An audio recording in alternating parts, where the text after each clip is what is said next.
Welcome to another episode of Synoptus Lightning Round, where we ask 6 rapid-fire questions with some of the sharpest business minds talking about accelerating business value through technology, IT business alignment, and IT leadership development. Now, here's Cameron and David.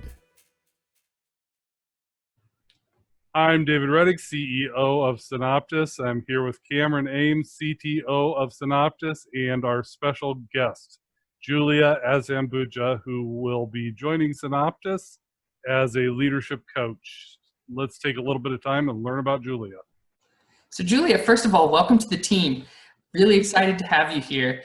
Now, to get things started, we just want to hear a little bit about yourself. What's your background like, and what has happened in your past to shape your views on leadership development?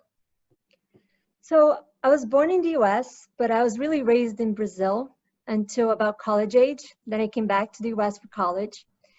And I'd say that in my career, I've been mostly focused in helping businesses develop, but more importantly, I think, execute on a strategic project. And I've been really fortunate. I was able to lead projects in Japan and Mexico, and all over Latin America, really, and the US. And I was also able to experience a variety of business environments in several different industries, in the healthcare industry and the manufacturing industry, the financial industry.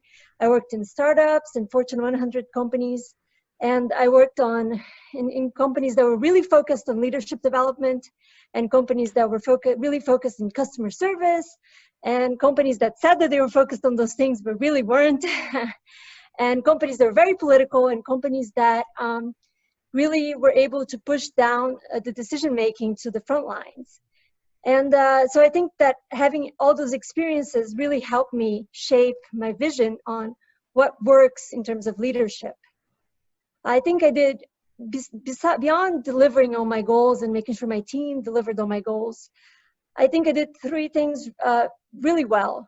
First of all, I helped my team improve their output year over year. So I did that by focusing on people and processes.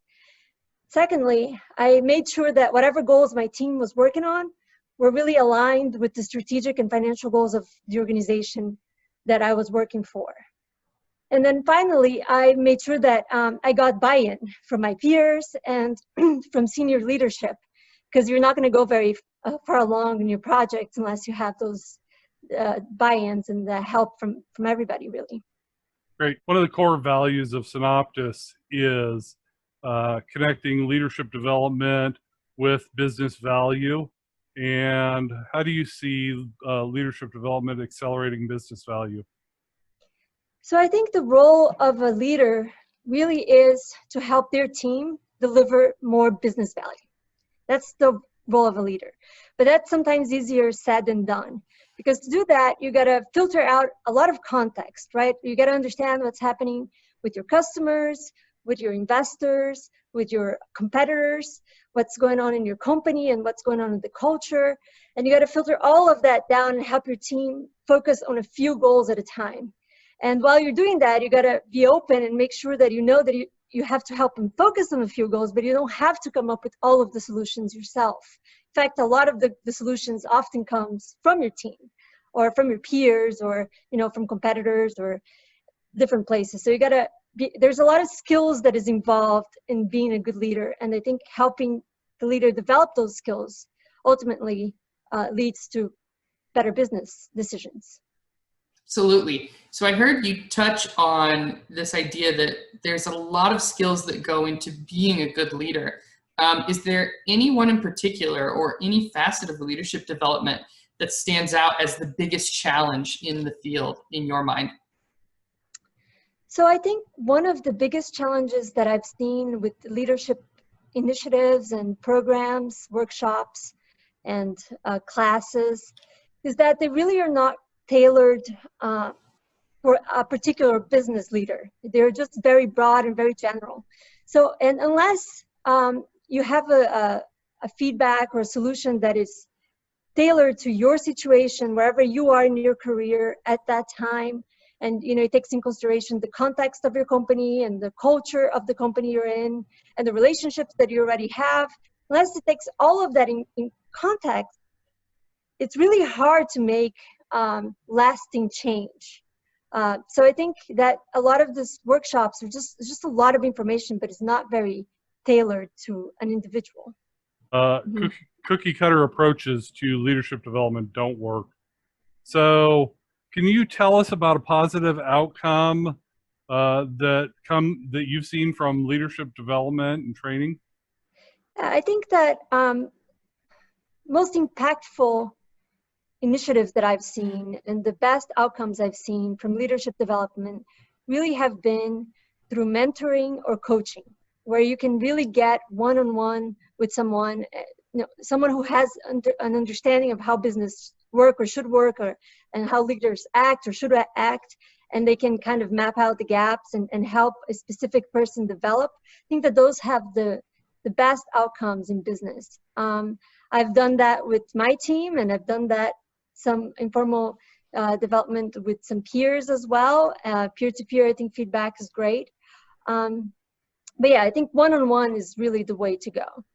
So that sounds great. So if you have someone who is looking to kind of take that next step and they're interested in considering maybe a new leadership development initiative or training, what would be your recommendation to them? So assuming that you've already done a lot of the work, meaning you already understood what your company's strategic goals are, right? And what culture supports those strategic goals, and what good leaders look like within that culture. Assuming you've already done all of that work, right? Which I think is where you need to start.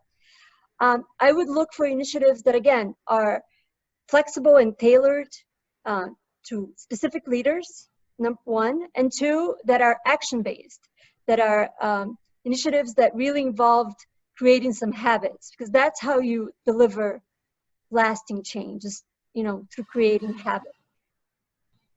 Great advice. And so at the end of every lightning round, we give the folks we're interviewing an opportunity to plug anything they want. It can be a favorite book, charity, shout out to your family, or anything else you can imagine.